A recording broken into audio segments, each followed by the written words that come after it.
सबटा प्रणाम करै छी। एकटा माता रानी के भजन लग कहलहुँ ई गीत हम अपने लिखने छी, अगर कोनो गलती हो गेला तऽ माफ कर।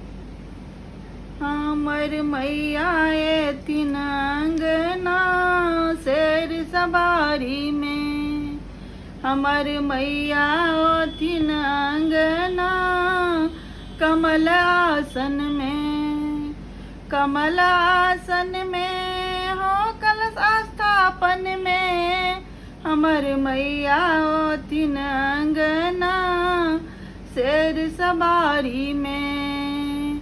जहि दिन मैया अंगना ओथिन ओहि दिन जयंती खसायब, परिबा दिन में जयंती खसायब मैया के आराधब। जयंती के ऊपर कलशा राखी नारियल चुन्नी डालब, जयंती के ऊपर कलशा राखी नारियल चुन्नी डालब।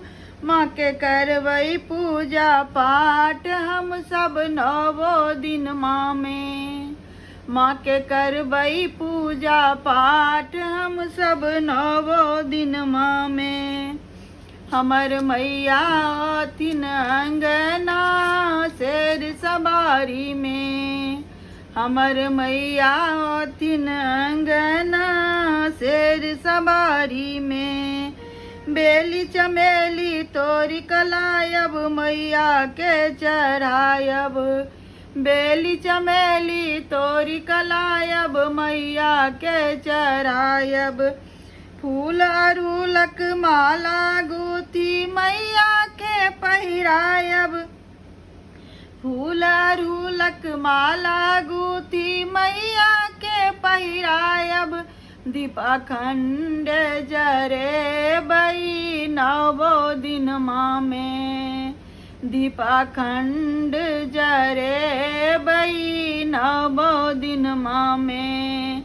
हमर मैया ओथिन अंगना शेर सवारी में, हमर मैया ओथिन अंगना शेर सवारी में। अष्टमी दिन में खोइच भरबै नारियल चुन्नी चढ़ेबै, अष्टमी दिन में खोइच भरबै नारियल चुन्नी चढ़ेबै।